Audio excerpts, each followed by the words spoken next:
Here's the story of one queen ant. One beginning.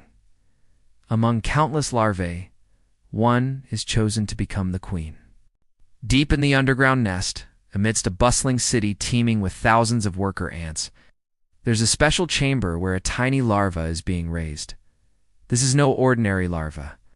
It's destined for greatness or doom, because in a few weeks it will emerge as a winged ant, ready to embark on the most dangerous journey of its life.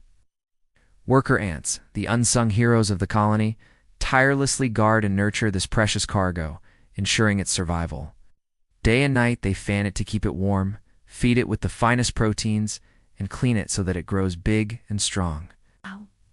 But they don't know if their efforts will be in vain. You see, in the world of ants, not all larvae become queens. Only one lucky individual will inherit the mantle of leadership, and the rest will serve their entire lives without ever knowing what it's like to rule. But for now, the little larva knows nothing of this brutal reality. It's too young to understand the sacrifices being made for its future. For now, it's just enjoying the warmth and the comfort of its crib.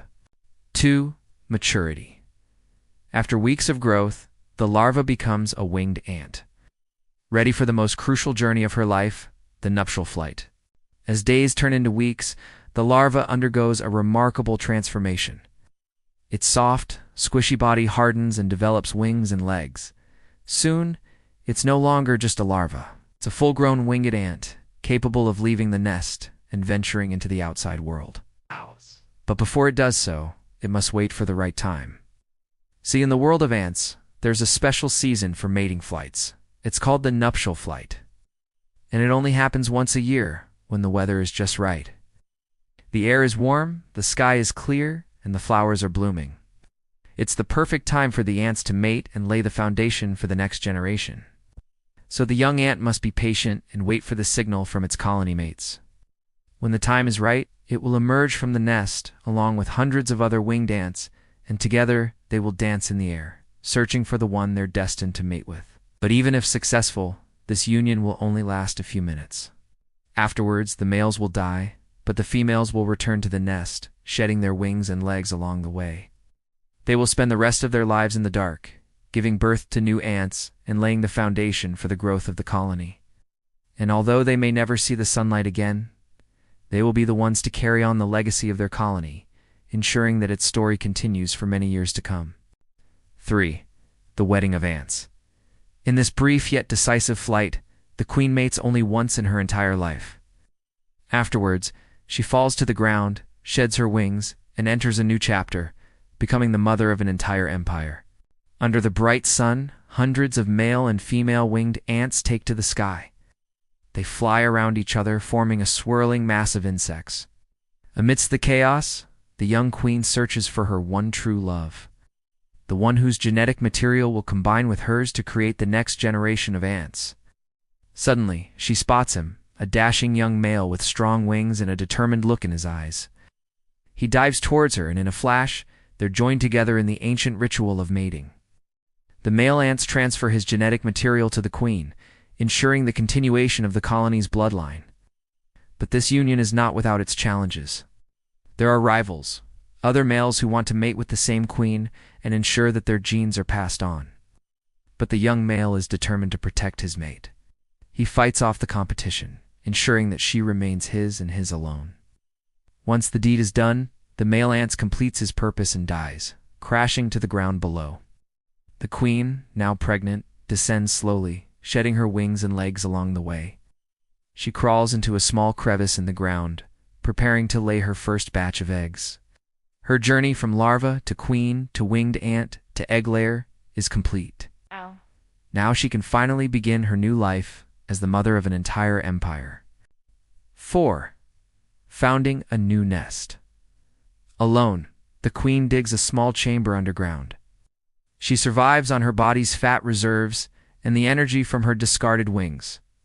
With the colony miles away, the young queen finds herself alone in a strange new environment. She's just given birth to her first batch of eggs and must now find a way to incubate them. Without the help of her sisters, she frantically searches for a suitable nesting site, dodging predators and battling the elements until she finds a small crevice in the ground. It's not much, but it'll do.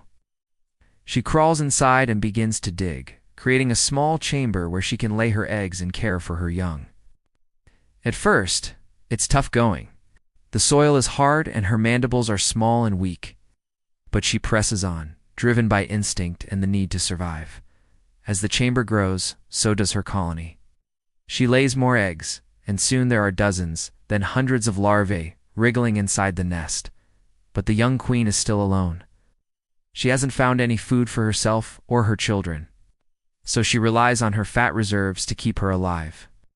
She also feasts on the energy contained in her discarded wings, which she somehow knew would come in handy. Slowly but surely, the eggs hatch and the first workers emerge. They're small and weak, but they're eager to please their queen. They take over the task of caring for the brood while she focuses on laying more eggs. With the help of her workers, the colony begins to grow, and soon there are hundreds, then thousands of ants swarming around the queen. She watches them work, knowing that she couldn't have done it without them. The colony is thriving and the future looks bright. But she knows that she's only getting started. She has millions of eggs left to lay and a new nest to build. The ants have a long journey ahead of them, and she'll be there every step of the way, guiding and protecting her colony from the shadows. 5. The era of growth. Once the first workers mature, they take over the tasks of caring for the brood and expanding the nest. From this moment on, the queen has only one duty: to lay eggs, sometimes millions throughout her life. The newly hatched workers were small, clumsy things, but they were eager to please their queen. They took turns tending to the brood, feeding them and cleaning them, while others scouted for food or defended the nest from intruders. As the colony grew, so did the queen's egg production. She laid dozens of eggs every day, and soon the nursery was filled with wriggling larvae. The workers, now more numerous and stronger, continued to expand the nest, digging tunnels and chambers and bringing back more food for the growing colony. Life was good for the ants, and the future looked bright. 6. Peak of power. Thousands of ants swarmed the nest. The queen lies in her royal chamber, constantly producing eggs, surrounded by loyal workers.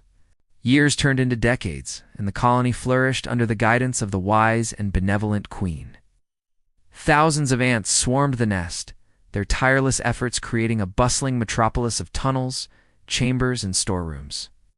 The queen, now ancient and revered, lay in her royal chamber, her body a vessel for the creation of new life. She laid hundreds of eggs every day, each one a potential future leader or worker. Her loyal subjects, the worker ants, tended to her every need, feeding her and cleaning her, ensuring that she remained strong and healthy. They were the heart and soul of the colony, working tirelessly to gather food, defend the nest, and raise the next generation of ants. Life was good for the colony. The queen's influence spread far and wide, and her legacy would live on for generations to come. 7. Decline. Nothing lasts forever. As the queen weakens, the colony begins to falter. The survival of thousands depends on one fading life. But as the queen aged, her strength began to fade. What had once been a mighty empire was now teetering on the brink of collapse. Her egg production slowed, and the once bustling nursery was now filled with fewer and fewer larvae. The workers, sensing the danger, redoubled their efforts, gathering food and defending the nest from intruders. But even their tireless efforts were not enough to make up for the queen's failing health. She was the heart of the colony, and without her, everything would fall apart. 8. Death. The life of one queen comes to an end, but the cycle continues. From her legacy, new queens rise, ready to begin the eternal rhythm of nature once again. One day, the queen collapsed in her dark chamber. Her body, once strong and vibrant, was now frail and withered. The workers, realizing the gravity of the situation, rushed to her aid. They carried her to the surface, hoping to revive her. But it was too late. The great queen was dead.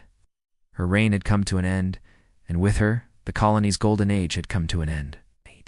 Many workers died alongside her, but among the larvae, new queens were raised, ready to take on the mantle of leadership and guide their people to a new era of prosperity.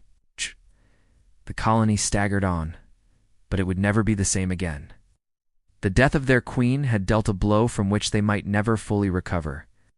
Still the cycle of life and death continued, and with it, the rhythm of nature played on.